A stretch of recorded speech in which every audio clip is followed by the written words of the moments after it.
spiritual ó máa ń ṣẹlẹ̀ spiritual nínú àwọn ẹlẹ́mìí òkùnkùn nínú nǹkan tó máa fi ń da ọkùnrin láàmú òun náà ni pé a rí pé ìdí òun yọ ìdí a máa kán ẹ̀jẹ̀ a ní pile a ní hemorrhoid ìdí ẹ̀ tó ń kẹ́jẹ̀ yẹn pile tó wà ń díẹ̀ yẹn ó máa affect nǹkan ọmọkùnrin ẹ̀ kódà affect débi spam ẹ̀ spiritual wọ́n máa fi ń ṣe ọkùnrin nǹkan tó bá wá ṣe nítorí time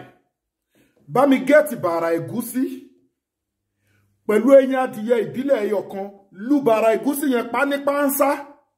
pánípánsá ni pé wàá lú lórí wàá gẹ́ráǹdì wàá wá mú ẹyin adìyẹ ìbílẹ̀ wàá wọ inú bàrà ẹ̀gúsí yẹn wàá mú ẹyin adìyẹ ìbílẹ̀ ẹyọ kan tó mọ́ dáradára wàá kì í sínú bàrà ẹ̀gúsí yẹn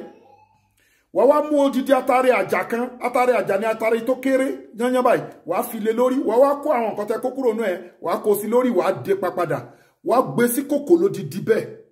wàá jó tó bá ti jó kó lọ kó kúnná dáadáa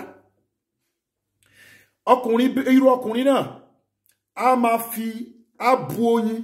oyin original ni o a bu sínú cup a wá dẹ omi tó gbóná lé lórí tó lọ́wọ́rọ́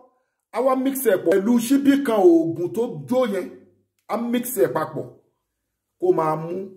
tí ò bá rí oyin original fáwọn tó wà labroad kó máa lò pẹ̀lú omi tó lọ́wọ́rọ́ pẹ̀lú ògùn ọlọ́run ìròbó ìdí ẹ̀ pile hemorrhoid yẹn á wọlé both natural and spiritual kó jẹ́ pé wọ́n fi ṣe é ni torí wọ́n máa fi ń ṣe èèyàn láti lè gba nǹkan ọmọkùnrin ẹ̀ nǹkan ọmọkùnrin lè ṣiṣẹ́ so gbogbo ẹni tí ò bá lágbára àti lè ṣe àwọn nǹkan wọ̀nyí nǹkan mẹ́ta tó nídìí ní ó nídìí transformer 1100 power wa ó dẹ̀ nídìí caterpillar pẹ̀lú miracle leaf wa wọ́n fi ṣe é ni o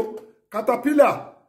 transformer 1100 power àti miracle leaf wọ́n fi ṣe èèyàn ní o ìdí ẹ̀ yọ nǹkan ọmọkùnrin ẹ̀ ò ṣiṣẹ́ dáadáa mọ́ ẹ̀jẹ̀ ń kán ní ìdí ẹ̀ spam ẹ̀ wà watery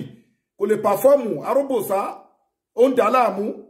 ó gbìyànjú kó gẹ̀ẹ́tì àwọn nǹkan mẹ́ta yìí transformer caterpillar miracle leaf pẹ̀lú ògùn ọlọ́run both natural and spiritual ẹ wọ́n sọ̀pọ̀ lórí +27612956389 bákan náà ni obìnrin tó ní fibroid ẹ gẹ̀ẹ́tì bulldozer met fibroid 50,000 là ń ṣe promo ẹ Nàìjíríà blockage tube ní